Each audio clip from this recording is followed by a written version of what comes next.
Mm-hmm. Hello. Hello, everyone. Hi.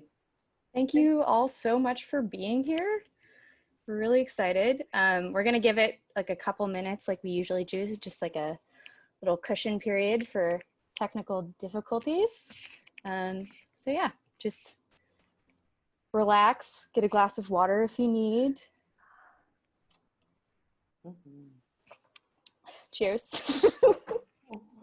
Cheers to hydration. Was that synchronized? I think it was. Water.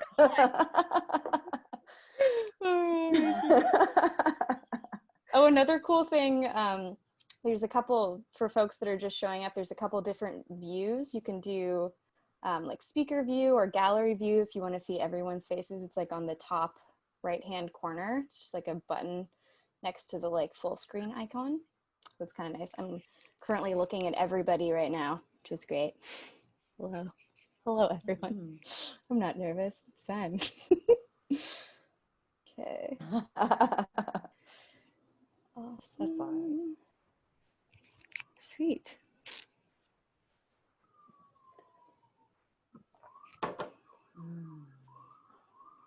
The sunshine is great right now. Yeah, it truly is. I'm I've getting been a little bit. Today, so I'm really grateful to be in the shade, actually. Oh yeah. It's all relative. Yeah. I feel like we're gonna probably witness the sundial going across my face as the sun shifts through this window here. Yeah, you're very dramatically lit, like Right? golden Like hour now I'm style like right now. Awesome. The garden behind me is really lovely in the evening, actually. I sit here every night and sort of watch the sunset through it, and That's like my favorite part of the summer is like sitting outside in a garden and just like watching little bugs kind of like drift around. Yeah. It's good times. Okay. Oh, yeah.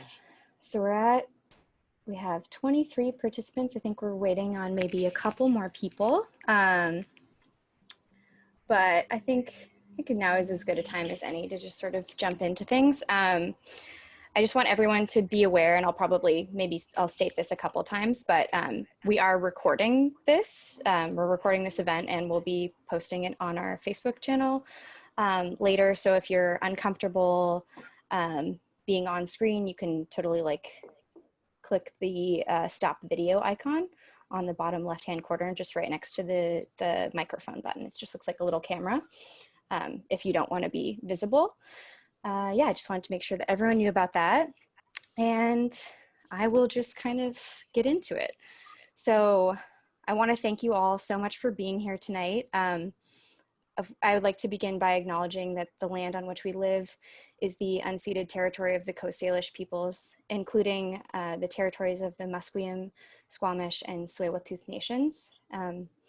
As a white settler, I think it's important to reflect on the ways in which I perpetuate racism and white supremacy through my actions or lack thereof.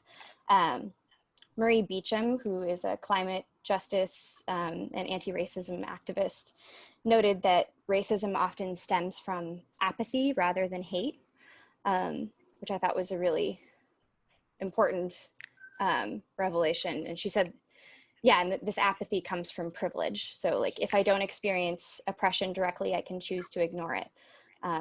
So practicing allyship means, I guess, recognizing this apathy in myself and the white folks around me and pushing back against it. And continuing to do the work of dismantling racism, even when it's no longer a trending topic. A little context about this event for anyone who is new here. Our monthly meetups have always been an opportunity for community members interested in all things zero waste to meet in person and learn from each other. And over the last couple of months, we've kind of shifted from a broader zero waste focus to more of a deep dive into how we can cultivate environmentally and socially just food systems. However, in light of the global outcry in response to ongoing violence and injustice perpetrated against Black and Brown people, it's been a much needed reminder for us that you can't have a discussion about food justice without also talking about racial justice. living a low waste lifestyle and buying only locally grown food is great. But we also need to ask ourselves who can afford to live like this. Our current reality is that it's wealthy white folks who are able to afford nutritious and responsibly sourced food. And the environmental movement is dominated by white voices, yet BIPOC communities are overwhelmingly affected by the climate crisis. So we need to learn about and address the ways we are perpetuating white supremacy in environmental and zero waste communities. And we're lucky enough to have two amazing anti-oppression educators here to help us do so. But before I turn things over to them, just a few little housekeeping things. Once again, just to reiterate, this is a recording, which will be posted on our Facebook event page later. So if you are uncomfortable being recorded, feel free to turn off your video in the lower left-hand corner. And if you've been captured up to this point and you want to be like blurred out, you can just send me a message at some point, and I will make sure that that happens. To avoid excessive background noise, please mute yourself while others are talking. And that can be done by just clicking the little microphone icon in the bottom left-hand corner as well. We'll be opening up the dialogue around 7:30. So if you have a question for the speakers, there's a drop down, or yeah, you can message me directly in the chat. My name is Naomi Ryan. It says like moderator in parentheses next to my name. And there's a drop down menu that will allow you to send a message just to me. And I will ask questions in the order that I receive them. Also, Anaya and Nina have shared some resources with me that I will post in the chat, but don't worry if you miss them because we'll post them again on the Facebook event page as well. So Anaya and Nina are lovely speakers tonight. Thank you so much for being here. And I want to turn things over to you now, starting with Nina. Oh, Nina, it looks like you're muted right now. I think maybe I can unmute you if you're having Okay, trouble. there we go. There you go. Nice. Thanks for having me. This is clearly only my second Zoom. You're doing great. You caught it really fast. Yes, thank you for the land acknowledgement, Naomi. I really appreciate that. Even as a non-status person, I'm Mohawk, Haudenosaunee, and I also would like to acknowledge that I don't recognize colonial boundaries on Turtle Island. My people call North America Turtle Island, and I don't consider myself living in Canada. And I would just like to acknowledge the other nations, especially in Surrey, where I live, the Samiamu, the Katsi, the Coquitlam, and the Kwantlen. Also the Tawasin and the Kekate. I'm not quite familiar with that pronunciation, but I thought I would. And also the Nijka. I was lucky enough to attend an event of theirs, a food-based event, and it was wonderful, and they treated me with such kindness as a visitor. And many of our industrialized foods pass through these territories still without permission and without acknowledgement. So I'd like to just say that. Yeah, so this is a really great time to start this dialogue about race and food, and I've been having this conversation pretty much my whole life, and I grew up on traditional foods. I grew up hunting and foraging, and these foods have saved me. My family, experienced all the traditional, hallmarks of colonial oppression, alcoholism and mental illness. And that's what sort of propelled me to do this work in the first place, to become a horticultural therapist and grow my traditional foods, and to come on to panels like this and like share my story and share my struggles and my triumphs and acknowledge other people and join my friend Anaya, a very strong Black woman who actually has been my champion, and she's the one who's pushed me to get out there and tell my story and support her in telling hers. I'm more of a gardener, I'm more of a farmer, I'm more of an Indigenous farmer. I'm not really like a Zoomer, doing Zoom and technology, and I'm not really an orator, so bear with me. I wrote out my points, and You know, I'm more of like a teacher in the garden, and once Bonnie Henry and her army of doctors makes this COVID thing better, I hope to meet you all in the gardens and growing my corn and my tomatoes. And but lovely to see you all here. And so yeah, I just I just really love right now adding on to Naomi's land acknowledgement. And you know, like I said, my own journey in this, you know, my own family, you know, food saved us. We had, like I said, we had mental illness, alcoholism, domestic violence. The only time my family was at peace and I felt like we were on a good path was when we were eating our traditional foods. That was really the only time we were quiet, you know, at our hunting camp, in our house. And I remember my grandfather, you know, canning tomatoes and teaching me how to plant seeds and all of these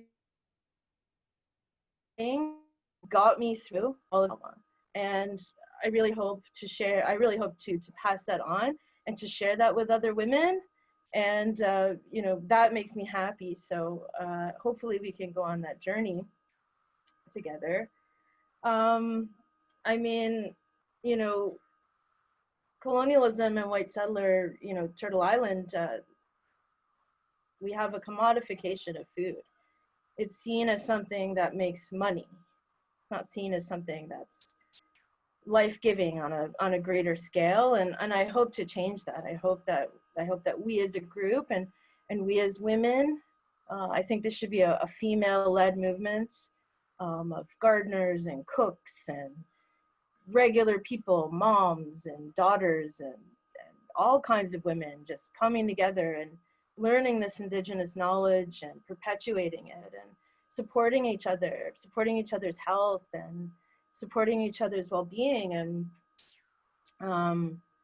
you know, I really think that we can do it. I think that we can do it. We just need to keep having discussions like this and stay positive, stay strong, and literally just get out into the garden or the wilderness or a natural space every single day and exercise out there and get to know your own nation and your own culture's traditional foods.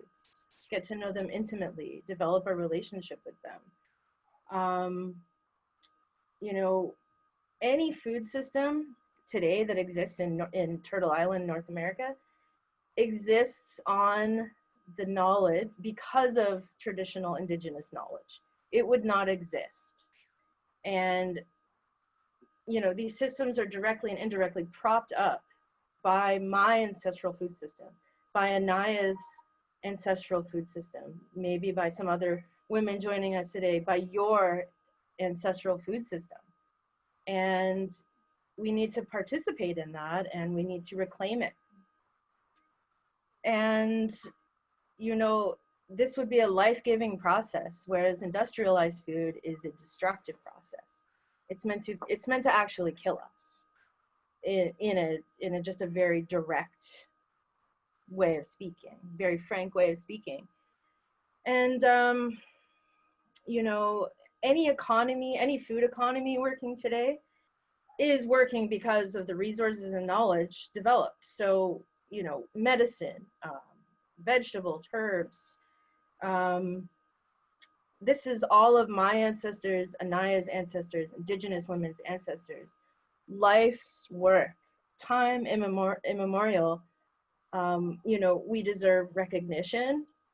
The Indigenous community deserves compensation, reparations for this knowledge. I believe that the industrialized food system in North America in its entirety, whomever is profiting right now actually needs to start paying reparations to Indigenous people for their knowledge, for their ancestral knowledge. And I think this should happen today. This isn't something that requires a lot of planning. Literally take the money and direct it to Indigenous communities and people who need it for food programming, for schools, for, you know, the betterment of their lives, our lives. So, you know, there's no acknowledgement and no compensation currently for this, coming from industrialized agricultural food systems. So I really would like to see that. You know, I would like to see our food system, you know, shift from being, you know, white settler focused, that's meant to just feed maybe one person and their immediate family, and more of a reality of feeding each other. You know, like, how is my food getting here? Who is laboring to get that food, right? Where has the knowledge come from? We need to shift the paradigm. We need to shift our way of thinking and just think more of a whole systems thinking, and more of an Indigenous perspective. You know, I grow food for my whole neighborhood, basically. You know, my neighbors, they rely on me for fresh produce. You know, I'm feeding people at my workplace, you know, at my day job. You know, it's life-giving. And, you know, in the end, I think, you know, attacks on the food system to an Indigenous person, attacks on the environment, these are attacks on ourselves. We have such a deep connection. We see such a deep connection to the water, the land, and our food. It is ourself. So any attack on these things, any destruction within these systems is destructive to us. It's offensive to me. It's offensive to other Indigenous women. You know, and we have to ask ourselves why. You know, why is it so important to save the environment, reverse climate change, save our oceans? You know, and the short answer is because, you know, like I said, when we damage Mother Earth, we're damaging ourselves. We're literally committing suicide on a mass scale, and it's very frightening. You know, but I have hope. You know, I'm not so scared that I don't have hope that I can't go out and plant my seeds and hopefully have others join me. But that's just the reality, is that, you know, we're committing suicide on a mass scale through our food system. We're killing ourselves with, you know, various, you know, medical issues now. You know, I mean, prior to 1940, diabetes was very rare in Indigenous women and people. So, you know, I mean, one can only deduct that the industrialization of our food source after 1940 has just caused our demise. It's, you know, diabetes is like one of the #1 causes of, you know, health decline in Indigenous women, and especially urban Indigenous women. You know, I'm a non-status urban Indigenous woman. I'm, you know, I fall prey to fast food myself. I mean, I think Anaya and I, we were having this conversation the other day, and, you know, we actually grabbed a coffee at McDonald's, and I was like, oh no, like, like, but who doesn't, right? Like, you know, it's good coffee. I'm sorry, but it is. You know, I'm not going to beat myself up over it, but I don't do it every day. You know, I eat, you know, I try and get, you know, local coffees and you know, direct stores. I know where the coffee's coming from, fair trade, things like that. So, you know, diabetes is still one of the fastest growing diseases among Aboriginal populations in Canada, and it's just continuing to get worse. I mean, you know, and all these things, like it's socioeconomic, environmental, lifestyle changes that cause these things, and it's a disconnect from your ability to exercise, to go get your food. We're not, you know, my ancestors lived a different lifestyle. I live a different lifestyle than I lived when I was younger, when I was closer to my family. I'm not, you know, I'm not from BC. I mean, I've reclaimed that, obviously, but for a while I was so disconnected, you know, and I was eating pizza, and I was, you know, but, you know, I mean, maturity, it happens that way. You reclaim who you were, right? And you get back to your roots. And so yeah, and you know, just I really wanted to say, like, women are most at risk. I mean, that's just the reality. we have you know, our labor burden is very high, so our stress is very high. We're more stressed because, you know, not only does colonial systems, you know, put more stress on us, we just don't get the support that we need. Our doctors don't believe us. Nurses don't believe us. You know, mental health checks, people calling. We all know, we're reading about mental health checks now. We're not getting the mental health support we need. And processed food makes mental health conditions worse. Caffeine, sugar, you know, we're running our bodies ragged living in this world, and just not getting, you know, our mortality rates are really, they're high, and they're just climbing. You know, I'm not quite sure what the climate is like at NADA. I think I know what it's like in Vancouver, but I really want to talk about, you know, all of our First Nations people and all of their food.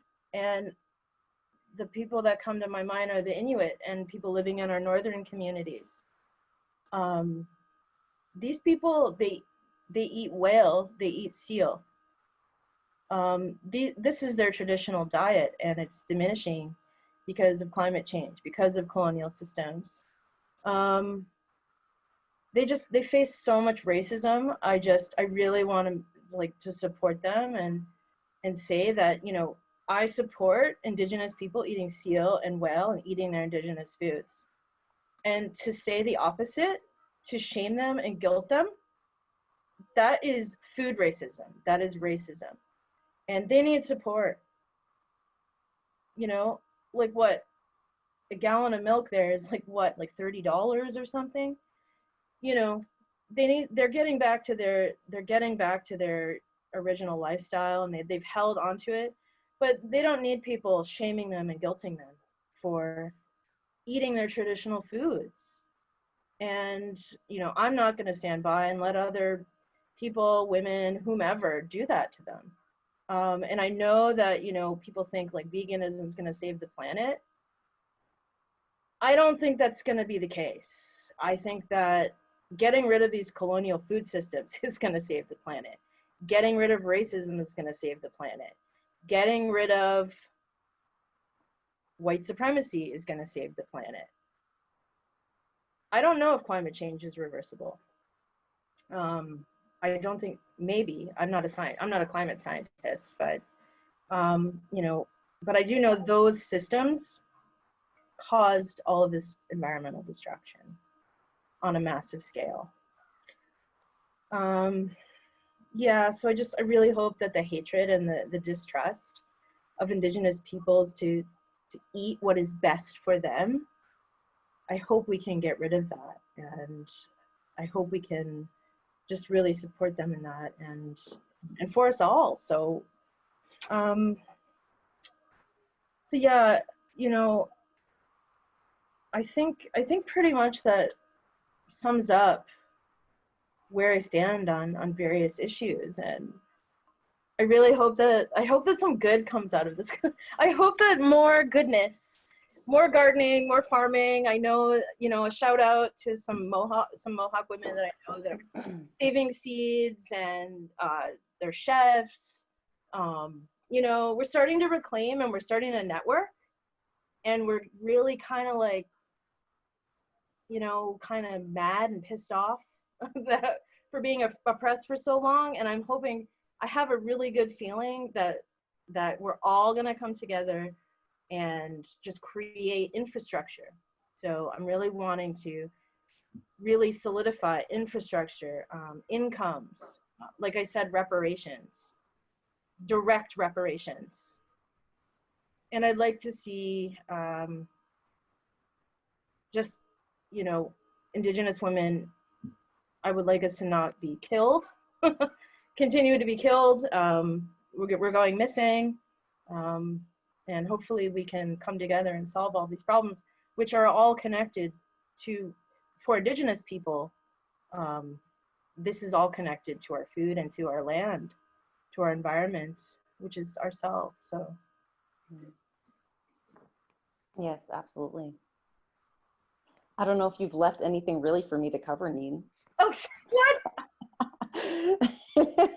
Oh, I don't think that that's true. Perfect.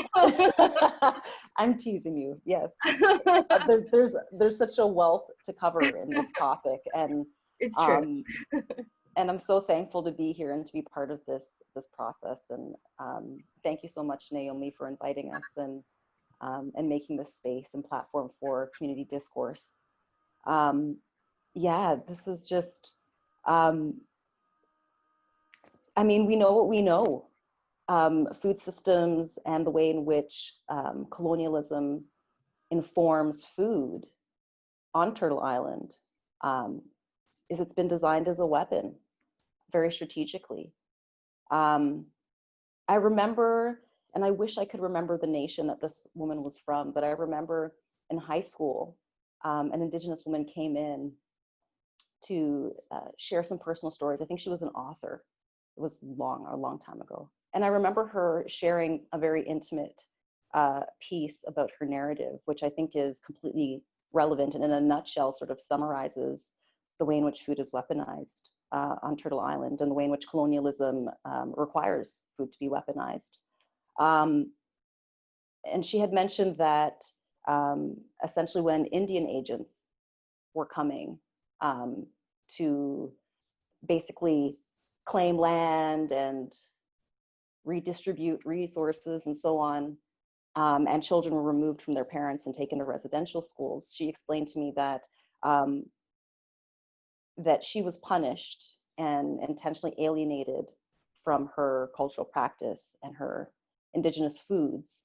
And in its place, she mentioned, I think it was once every week, with some regularity, there was a box that she said would be delivered from the state.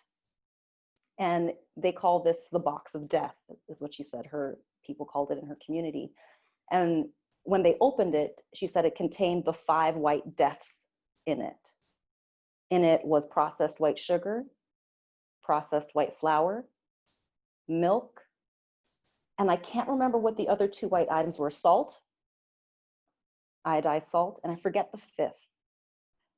But essentially what she was explaining in a nutshell was that the way in which there was a direct correlation in her being alienated and separated from her land and her indigenous diet, and this incoming, this replacement of this food stuff, not even food, we're talking processed stuff, right? And just pausing there, using that snapshot and sort of overlaying it on my my family's Black Indigenous experience. We've come by way of Guyana as a huge port country, and as internal migrants made our way up here to seek better opportunity. And in the process of doing that, there's been, as a result of our being stolen bodies, we've been disconnected from our land and we've been disconnected from our diet. And in its place, in comes, right, the McDonald's, the pizza, the high processed things that are high in the 5 white deaths, as this woman named them, high in processed sugar, salt, flour, things that our various indigenous bodies have no business eating, especially if we've come from a place or a culture or practice or a land where that's not part of our food or a diet. And for us now to be consuming this new European induced diet, this new ideological diet, literally, that's being conditioned into us through education, intellectually, spiritually, and also directly through our nourishment. And the impact of that, Nina has already described some of the fallout and the hallmarks of colonialism in terms of what that weaponization looks like and how it manifests itself. In my family, I don't know of any Black Indigenous woman, whether it's my mother, other women in my extended family, friends, myself included, whom are not struggling with uterine fibroids, have endometriosis, have had their uterines removed, And there's direct correlation here, as Nina was saying, between land and body. There's a direct correlation between land and people and identity. These three things are deeply interwoven. And because of the way in which, in various places, even in my African Indigenous systems, the land itself is regarded as feminine energy, which I know is very similar to a lot of Turtle Island Indigenous worldviews as well in knowledge systems. And so what we're seeing here is that in the extraction of Indigenous land, direct correlation in the extraction and raping of Indigenous bodies and Indigenous women. And so while this weaponization of industrial food is landing on all of our bodies, as Nina was pointing out, as a result of intersectionality and how the hierarchy of power lands, there's sort of a filtration of who's getting varying degrees of this violent impact, and the way in which it really lands hard on female bodies and on the bodies of people with uteruses. If you own a uterus, you are probably feeling the brunt of this alien diet. Growing up in my household, part of my learning, because I've never been to Guyana, part of my learning was directly from mother and grandmother. And part of the cultural transmission was through food. And it was really interesting to see the dialogue that my mother would play out through our meals.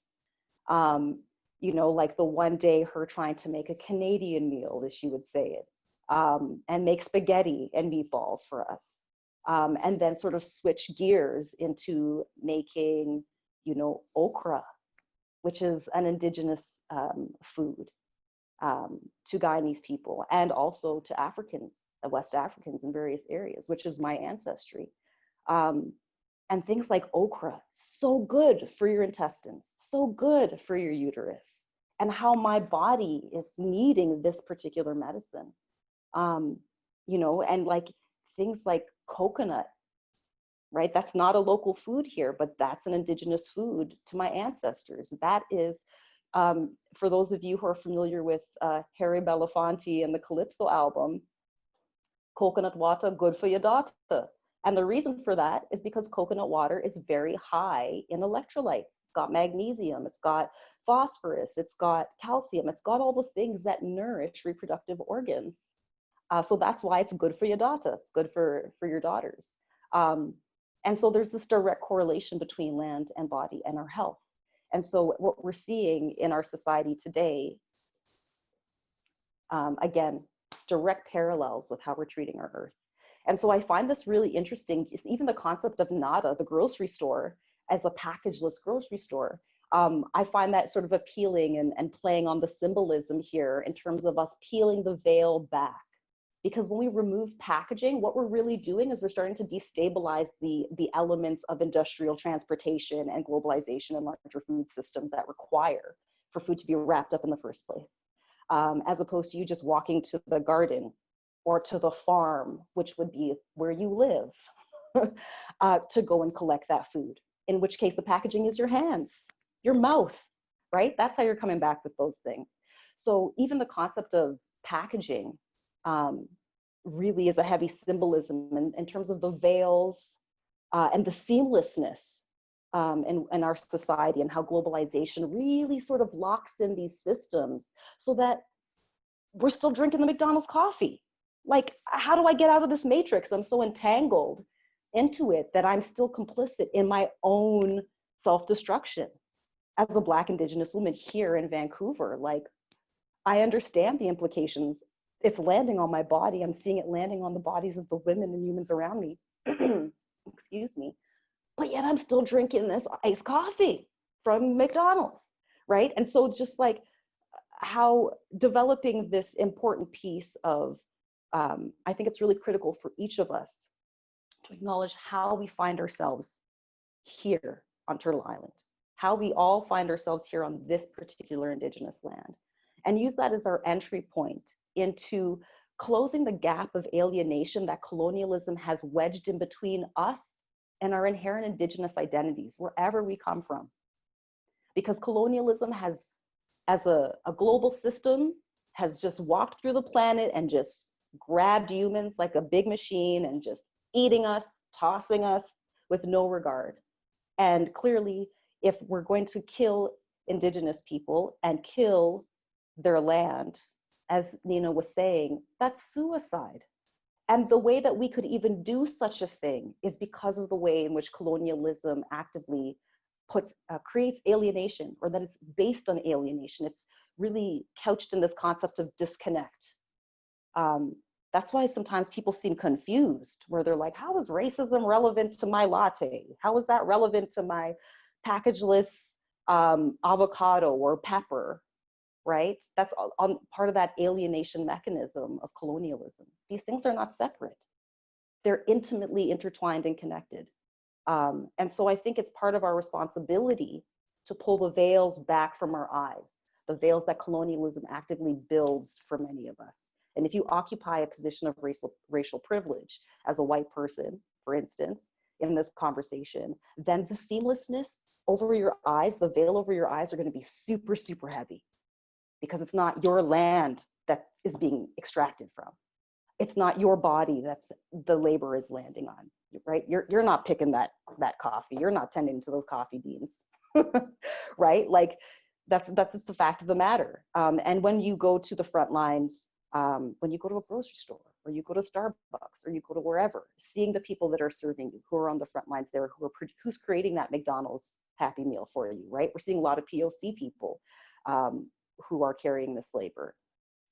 So yeah, this is all very deeply interconnected things, and I think that the information is out there in terms of systems of oppression, how they work, how these things are connected. There is such a wealth of information from Indigenous humans, men and women here, and gender non-binary folks, lots of literature. And same with Black Indigenous people in North America, tons of literature exists. So I think I'm at a place where I'm not so much interested in, let's discuss how are these systems operating, how are these systems impacting us, because we already know the trauma is here, the trauma is ongoing and recurrent. I think that it's more a matter of getting to a place of creating that reparations or right relations. How do we create a system that is actually sustainable for each of us, so that we can have healthy bodies, we can have healthy land, we can have healthy water. So it's really a discussion of right relations and reparations being inbuilt into that, and what that looks like. And so Nina and I have taken some time to put together a few action items, and I think Naomi mentioned that. So that way at the end of this discourse, folks actually have some concrete things that they can do with their resources, with their time and their energy. I'll just do a time check, because I'm sorry, I just kind of started chatting there, but. No worries. We have about 20 minutes left. And I shared those resources that we talked about before in the chat, and I will be sharing those on the Facebook event page as well. But I don't know if you guys want to take a little bit of time to mention specifically any calls to action that you have. It looks like at this point we don't have any questions. But yeah, so we could even just like jump into any calls to action. That's also something we could do here. Yeah, that sounds great. Neen, would you like to take a I was lead on? gonna say actually, Anaya, I would really appreciate it if you talked about more of your calls to action. As a Black woman, as an Indigenous woman, I really would like to support you in that first. And I feel like as an Indigenous woman, we have bursts of these calls to action for Indigenous people. And you know, I was drumming for our missing sisters before, and I feel like now as an Indigenous woman, as a white woman, I have white privilege, obviously. I would really love it if you spoke and highlighted your calls to action first. Thank you. Excuse me. Thank you so much. I really appreciate that. Yeah. So there are so many things, but I think the most poignant would be and I wrote it down because I always get the wording mixed up, but it's the COVID-19 Black Community Support Fund. This fund is doing very incredible things. I know some of the Black activists who are a part of supporting this fund and allocating and fundraising this money. It basically is accessible to Black folks of all genders, all ages, that live in the greater Vancouver area who are having difficulties with housing insecurity and difficulty accessing nutritious foods and health services. I myself have utilized the fund in the past few months under COVID to help me access some grocery. And I know that right now they are increasing the fundraising goal because of the high need and demand from the Black community to have a second wave of funds to be released because folks are really struggling to meet, to pay bills and so on. So there's a high need there. I think that's a fantastic source if folks want to donate there. Also another slightly broader but BC project that I'm aware of and that I know Nina is been doing lots of work and some researching with is the Young Agrarians. And I don't know if I included that link, I meant to, but I believe their website is youngagrarians.com. I'll search it and see if I can pull it up. Sure. Yes, And yes. Young Agrarians has knows my intentions. They know just healing harm on a remote school for status and non-status Indigenous and Black women. And Ashley Brillert, who is one of the land matchers there, she's been extremely helpful. You know, they know I'm Indigenous. They're very supportive. They've had various events with the Black community and the Indigenous community, and they're very supportive. And you know, hopefully moving forward, I can do more work with them. I actually had a workshop that was advertised on their website, and it got canceled due to COVID, unfortunately. But I'll be having that event again, so that will be highlighted on the Vancouver chapter on their website again. And that's an Indigenous food foraging workshop. It's active, it's outside. We're collecting foods. Originally, we were gonna have a meal, a traditional meal, but due to COVID, I think that's off the table for now. But we're still excited. So yes, Young Agrarians is a great organization. So was there anything else, Anaya, that you wanted to give a shout out? Well, I think definitely, I really just wanted one last thing about the Young Agrarians, why I think they're so vital and important at this time is because they actually are helping to land match local Black farmers and local Black Indigenous farmers with land that is available.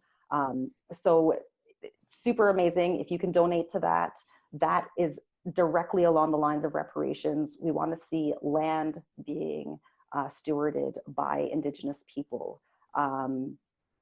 Yeah, and food production happening that can feed Indigenous and Black communities that are underserved in BC. So that's really what we want to see is some land reclamation so that food production can happen and be managed and owned and run by Black and Indigenous people. So yeah, I think that's my wrap up, and I'll pass it off to you.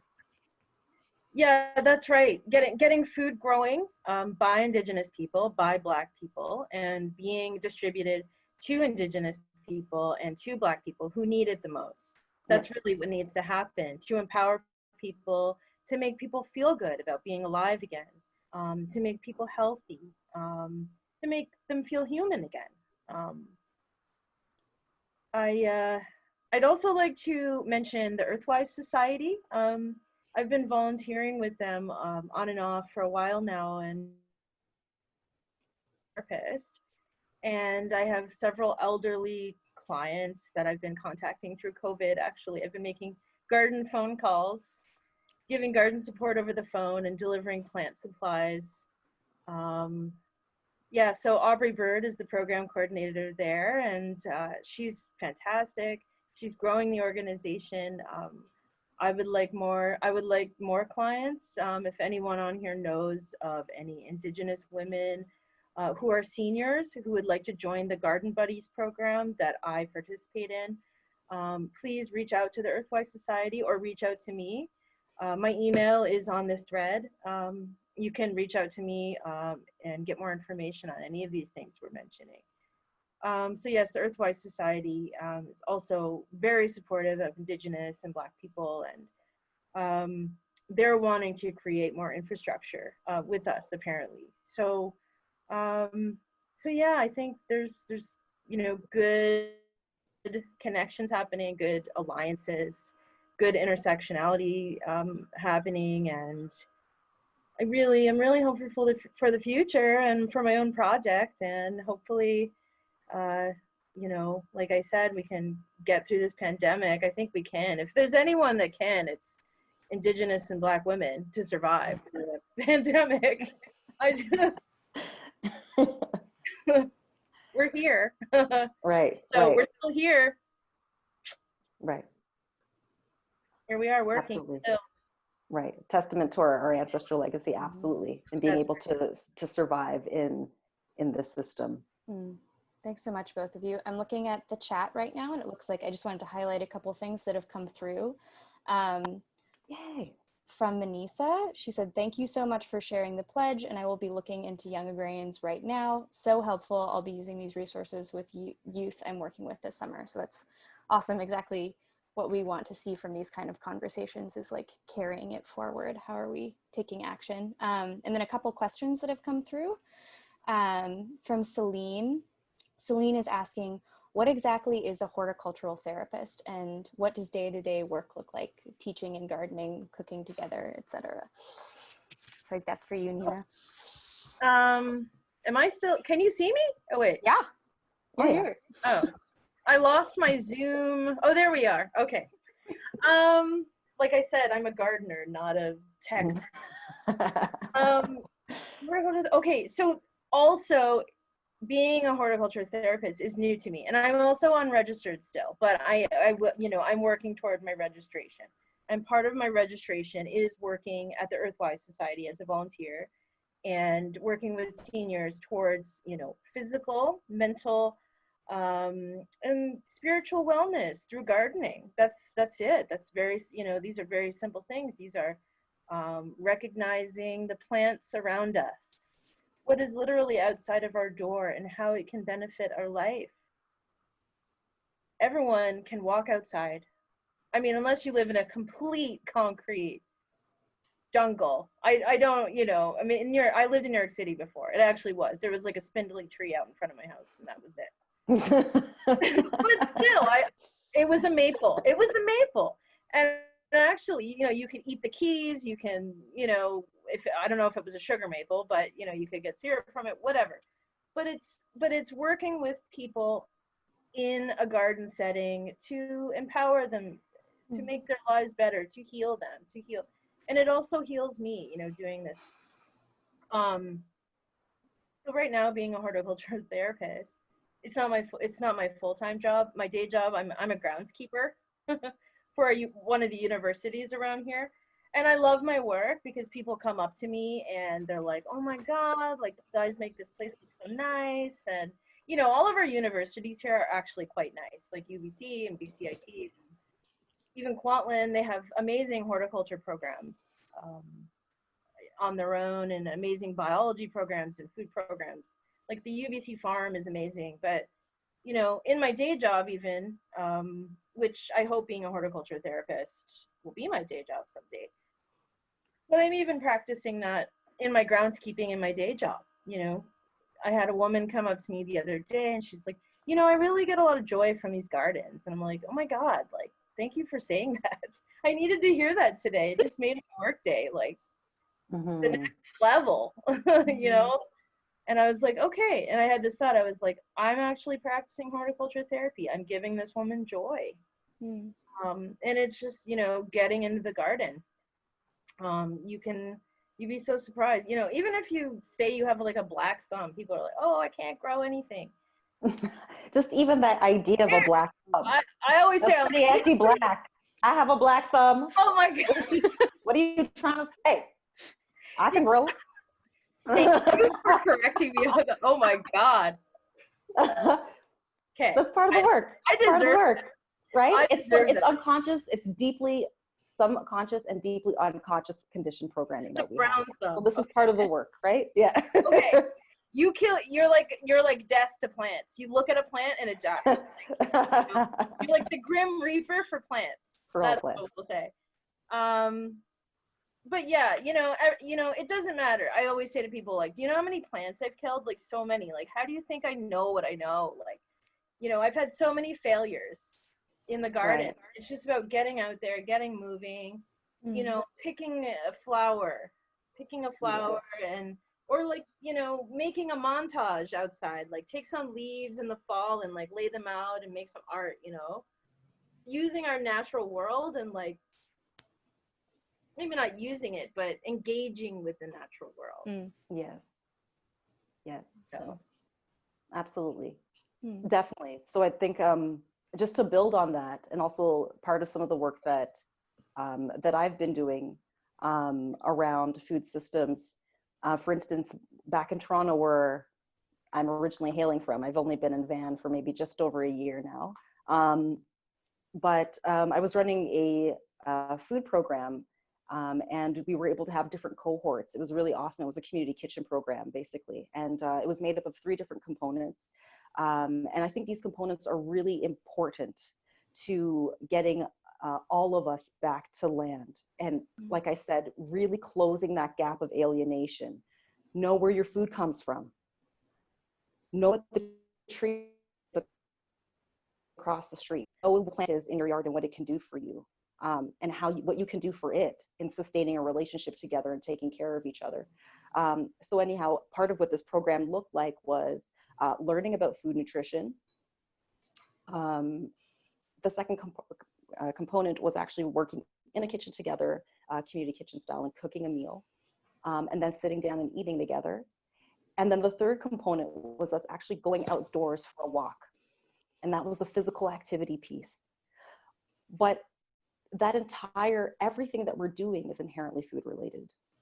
And the way, as I mentioned before, because of land, body, and identity being so intricately connected, that even if our ancestry, like my ancestors are not from Turtle Island, we're not from this land. I do not have a deep ancestral connection to the lands that I'm standing on right now.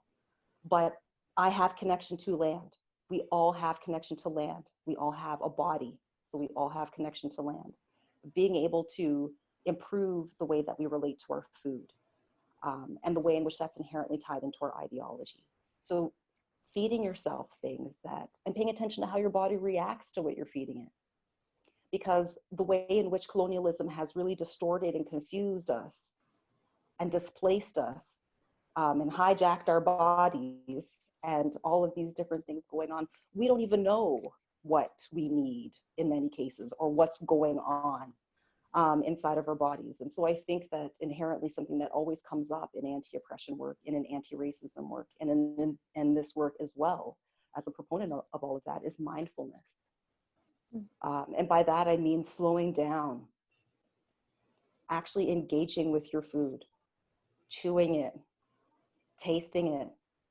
I've had various experiences of sort of guinea pigging over the course of my life with the industrialized food that I was raised on, because that's what we were able to afford. And then slowly, going through my economic struggles to sort of elevate in class and access better quality of food, and having experiences with being a vegan, and then going raw at one point and having that accessibility, and really observing the intricacies of my taste bud that I was so disconnected from in my younger years.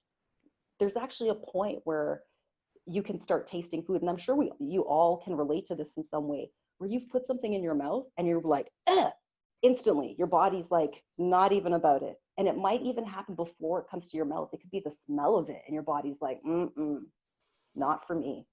And then likewise, there are other things where you can smell them and you're like, oh, those raspberries are ripe.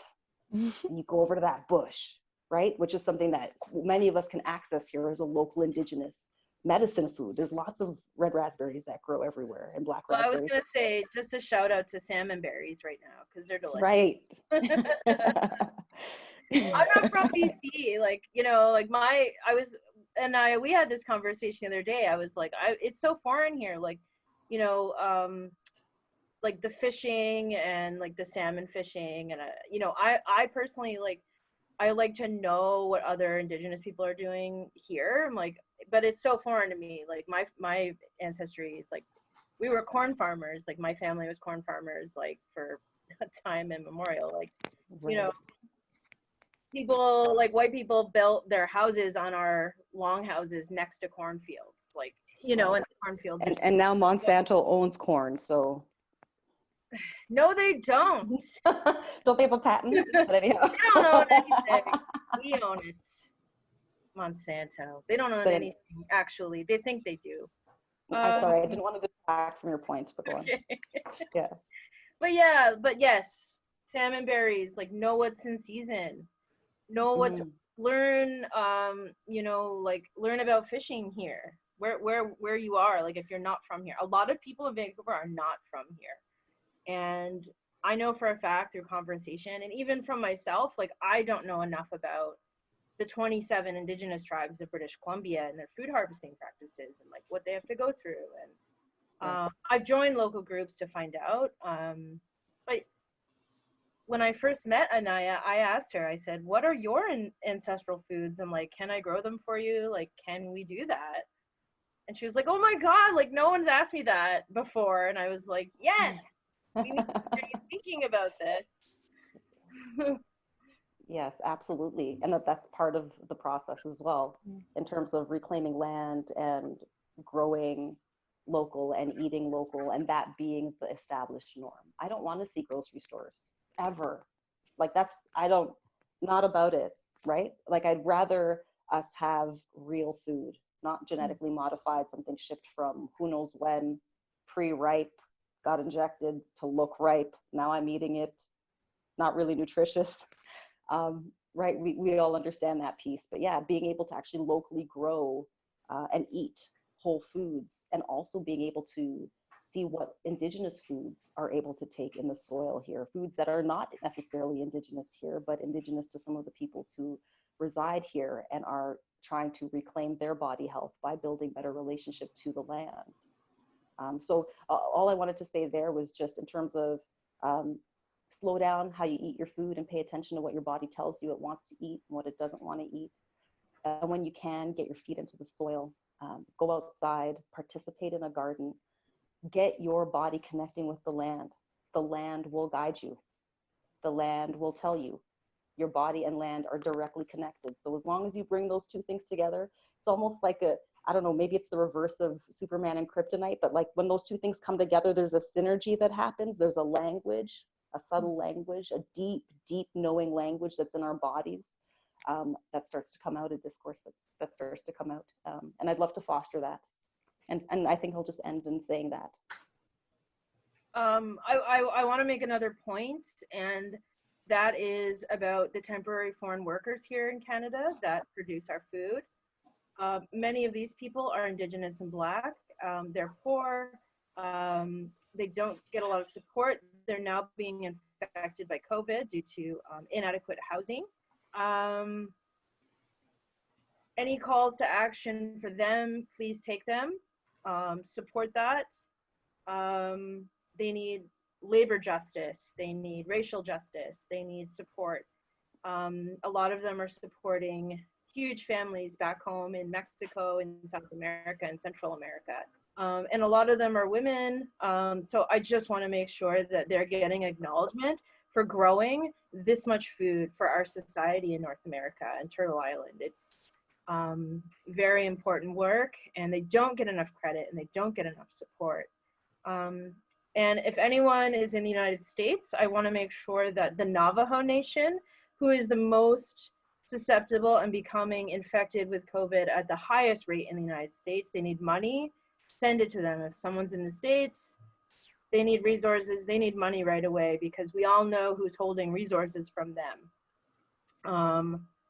So they're at risk, and I really think they've contributed so much to Turtle Island with their culture and their music and their jewelry and their clothing, and they're just being decimated by COVID and decimated by white supremacy and racism. So any calls to action for the Navajo people, please put your resources to them. I think that's a good place. That's all I have to say. Yeah. Thank you so much, both of you. I am in awe, and I'm just like so grateful that you were both here tonight. So thank you for being here. Sorry. Just really enjoyed this conversation, and I learned so much. So it looks like there have been even more people posting some resources in the chat. So just before we close, if anyone wants to take a look at those. And yeah, I think, yeah, if we weren't able to get to your questions, I apologize. We'll hope to have more of these conversations, right? That's the goal, is to continue having these and to continue learning. So thank you all so much for being here, and I hope to see you again soon. Thanks. Thank you, everyone. I really appreciate it. Yes, thank you all so much. Thank you. Good night, everyone. Maybe you can go outside and get a couple minutes of beautiful fresh air. Go out, get outside. Okay, bye. Thanks so much. Bye, everyone.